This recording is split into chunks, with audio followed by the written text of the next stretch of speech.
Bonjour à tous, bienvenue sur Mathessa, ma chaîne de maths pour dédramatiser. Au programme aujourd'hui une leçon d'exercice très intéressante pour les élèves de première spécialité, loi de probabilité et espérance mathématique. Nous sommes bien évidemment dans le chapitre de première spécialité qui traite des variables aléatoires. Je vous insère comme d'habitude le lien vers la playlist du chapitre afin que vous puissiez vérifier vos acquis et vos connaissances. Savez-vous par exemple déterminer l'univers des possibles pour une expérience aléatoire donnée? Savez-vous également construire la loi de probabilité?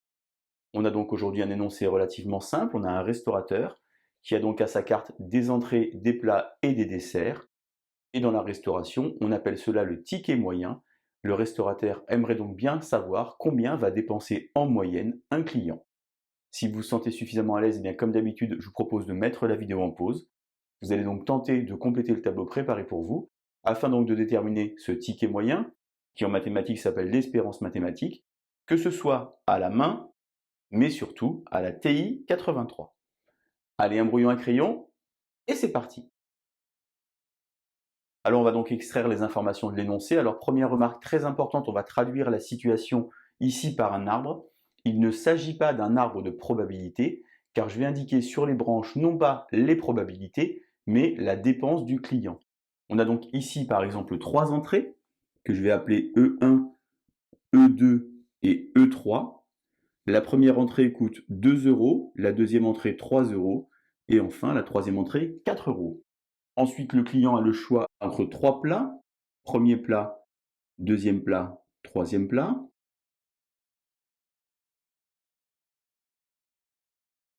Le premier plat coûte ici 5 euros, ou bien 6 ou bien 7. 5, 6, 7, et enfin 5, 6, 7. Alors j'insiste bien, il ne s'agit pas d'un arbre de probabilité, simplement d'une situation qu'on met en place ici, et on va regarder ce que va dépenser chaque client. Ce n'est pas la peine d'indiquer derrière les desserts, puisque les deux desserts coûtent 3 euros chacun. Ça veut dire que si je suis ici du verbe suivre ce chemin, eh bien j'ai 2 plus 5, ça fait 7, plus le dessert, j'ai donc une dépense ici de 10 euros. Si je suis ce chemin 2, 6, ça fait 8, 8 et 3, 11 euros, ici 12 euros. Je fais ça évidemment pour tous les chemins, 5 et 3, 8 et 3, 11, 12, 13. Et enfin ici, 4 et 5, 9 et 3, 12, 13, 14. Ceci me permet donc de voir que le client peut dépenser de 10 euros à 14 euros. Je vais donc appeler grand X la variable aléatoire qui va donner la dépense d'un client. Et l'univers des possibles, c'est donc 10, 11, 12, 13 ou 14. Je construis alors la loi de probabilité de la situation. Grand X égale XI et P de grand X égale XI. Je vous rappelle que la loi, c'est un tableau qui va regrouper toutes les probabilités. On a donc ici 10, 11, 12, 13 et 14. Combien est-ce que j'ai d'issues qui vont m'amener un client à dépenser 10 euros? Eh bien, j'ai une issue sur un ensemble de 9 issues. Vous remarquez que tous les chemins sont équiprobables. Je vais donc ici avoir un neuvième. Pour avoir 11 euros, j'ai ici un chemin et ici deux chemins. 2 neuvièmes.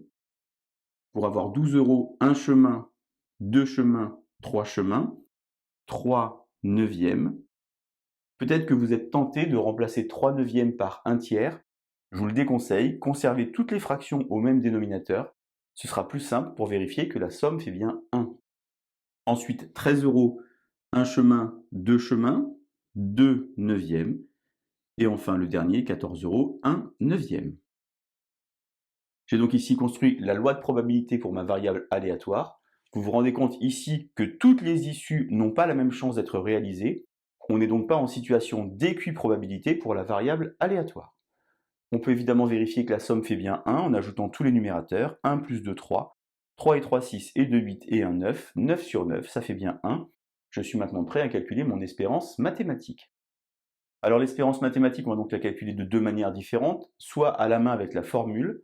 Alors vous pouvez éventuellement, vous avez peut-être déjà vu ça dans d'autres vidéos, pour calculer l'espérance mathématique, rajouter une ligne à votre tableau, comme ceci, et multiplier la première ligne par la seconde ligne, et obtenir à chaque fois le résultat.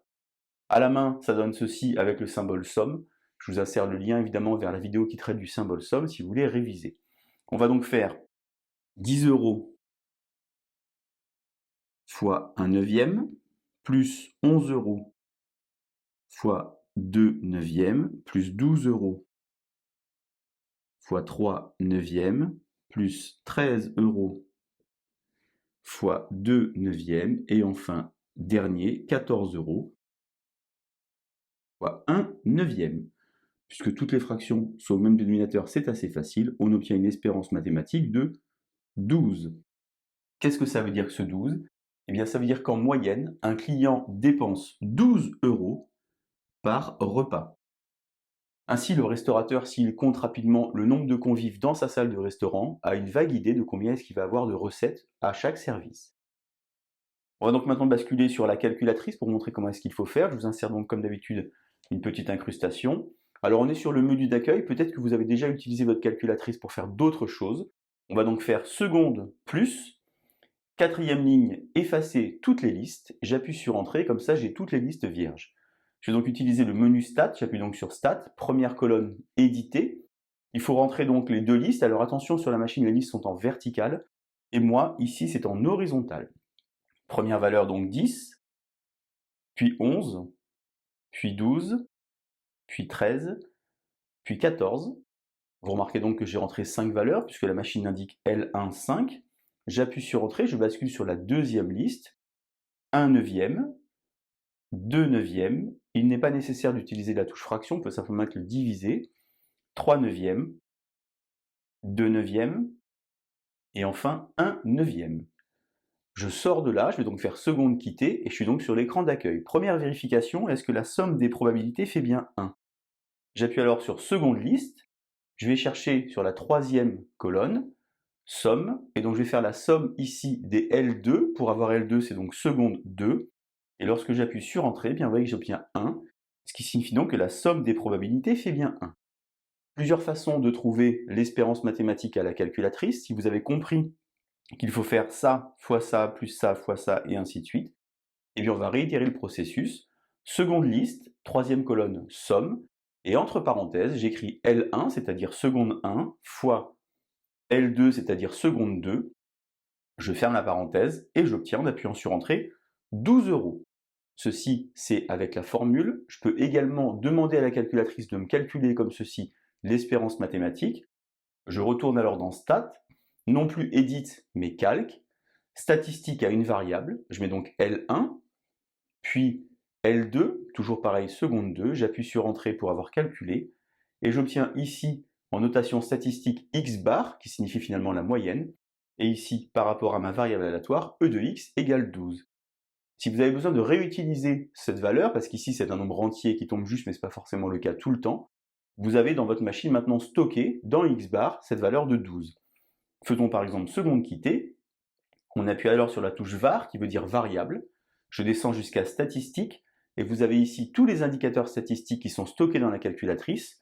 Je sélectionne par exemple xbar et j'appuie sur Entrée, et évidemment je retrouve le 12. Voilà donc loi de probabilité, espérance mathématique, c'est vraiment la base des variables aléatoires. Je vous laisse vous entraîner, et je vous dis à bientôt sur Mathessa. Bonne journée!